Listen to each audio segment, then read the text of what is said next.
Hurricane Irma is nowhere near done. The tropical storm has battered Cuba and the Bahamas. Irma is forecast to move closer to land on Saturday in Cuba, where it could seriously damage resorts on vulnerable key areas.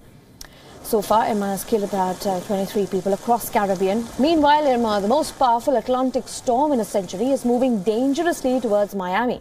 Around 5.6 million residents of Florida have been ordered to evacuate to safer areas. Long lines were witnessed at gas stations in Florida as residents scurried up to stock and before the storm makes landfall over the weekend. Reports of gas shortage are already surfacing through Florida has already declared a state of emergency in preparation, freeing up resources for shelters and evacuations. US President Donald Trump has released a statement saying that Irma is a storm of absolutely historic, destructive potential. And residents of Kissimmee in central Florida's Escalo County formed long lines and cars to get sandbags in preparations from the arrival of Hurricane Irma. Irma is expected to hit Florida on Sunday. Governor Rick Scott has warned residents to leave if they were in evacuation zones.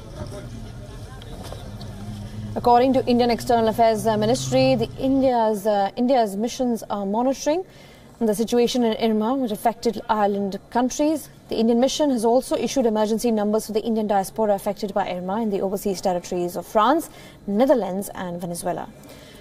Earlier, Irma rattled buildings, downed trees and smashed boats as it stormed through the British Virgin Islands with winds of around 185 miles per hour. The storms the size of France has ravaged small islands in the northeast Caribbean. Videos posted in social media from the British Virgin Islands showed the fury of Irma and its aftermath. Also, satellite images released by NASA showed 3 hurricanes barreling west. This is for the first time since 2010. The 3 active hurricanes are barreling simultaneously through the Atlantic. As Hurricane Irma makes its way towards Florida, 2 other hurricanes are gaining strength as they near land. And Hurricane Jose is an extremely dangerous Category 4 storm with maximum sustained winds at 150 miles per hour. It's still forecast to steer north, potentially avoiding any impact to Florida.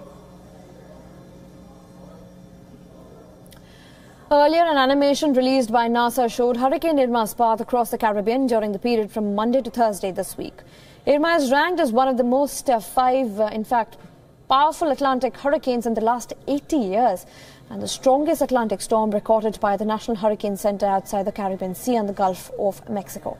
The damage by Hurricane Irma has been to the tune of approximately $150 million.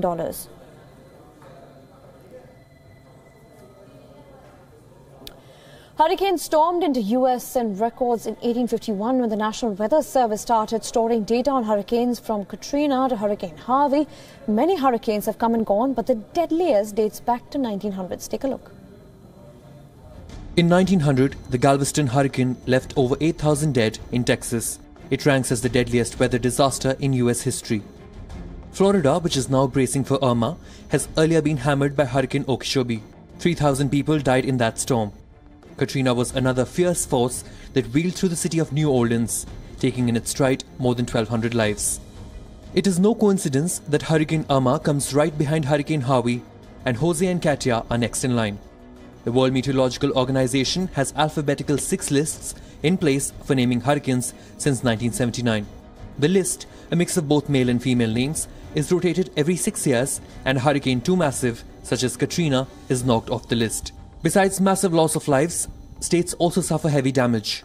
The costliest hurricane in US history is Harvey, that inflicted $190 billion in damage.